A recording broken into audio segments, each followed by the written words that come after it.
तर नमस्कार शेतकरी मित्रांनो, मी ॲग्रिकॉस्ट वेदांत वरखडे कृषी युनिटी या शेतकऱ्यांच्या मराठी यूट्यूब चॅनलवरती तुमचे मनपूर्वक स्वागत करतो. शेतकरी मित्रांनो, आपण जी माहिती पाहणार आहोत ती म्हणजे घरडा केमिकल कंपनीच्या चमत्कार या टॉनिक विषयी. सध्या बरेच शेतकरी कापूस पिकाची वाढ थांबवण्यासाठी आणि पातेगळ कमी होण्यासाठी चमत्कार या टॉनिकचा वापर करत आहेत आणि त्याविषयी या व्हिडिओमध्ये मी सविस्तर माहिती देण्याचा प्रयत्न करणार आहे. त्यामुळे तुम्ही व्हिडिओ शेवटपर्यंत नक्की पहा. तसेच तुम्ही जर आपल्या चॅनलवरती नवीन असाल तर शेतीविषयक व्हिडिओसाठी आपल्या चॅनलला सबस्क्राईब करून ठेवा. चला तर मग माहितीला सुरुवात करूया.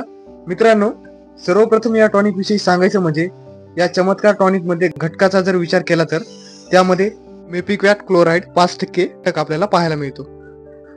आणि दुसरी महत्वाची गोष्ट म्हणजे आपण या टॉनिकचा वापर करण्या अगोदर या टॉनिकमुळे आपल्या पिकामध्ये कोणकोणते फायदे होतात हे सुद्धा माहीत असणे गरजेचे आहे. मित्रांनो, जे चमत्कार टॉनिक आहे याची आपल्या पिकावर फवारणी केल्यानंतर सर्वप्रथम जो फायदा होतो तर तो म्हणजे आपल्या पिकाची जी अनावश्यक होणारी वाढ असते तर ती पूर्णपणे थांबते. पिकाची वाढ थांबल्यानंतर आपल्या पिकाला त्याचा वेगळ्या पद्धतीने तिथे फायदा झालेला पाहायला मिळतो.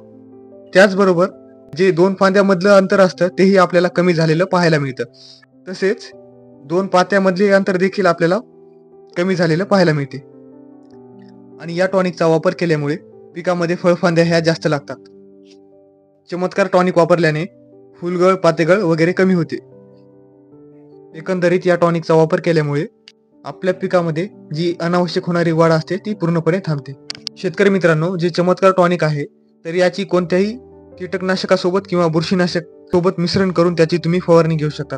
परंतु विशेष सांगायचं म्हणजे जर तुम्ही याची सेपरेट फवारणी जर घेतली तर तुम्हाला तुमच्या पिकामध्ये खूप चांगल्या प्रकारे इथे रिझल्ट पाहायला मिळेल. शेतकरी मित्रांनो, आपण जर याच्या प्रमाणाचा विचार केला तर योग्य प्रमाणात वापर करणं खूप गरजेचं आहे. तर त्यासाठी कंपनीने शिफारस केल्यानुसार आपण जवळपास 15 ते 20 लिटर पंपासाठी 25 ते 30 मिली वापर करू शकतो. शेतकरी मित्रांनो, तुम्हाला या व्हिडिओविषयी एखादा प्रश्न असेल तर तुम्ही कॉमेंट करून विचारू शकतात. तुम्हाला जर हा व्हिडिओ आवडला असेल तर व्हिडिओला लाईक करा, शेअर करा आणि अशा शेतीविषयक व्हिडिओसाठी आपल्या चॅनलला सबस्क्राईब करायला विसरू नका. चला तर मग भेटूयात एका नवीन व्हिडिओमध्ये.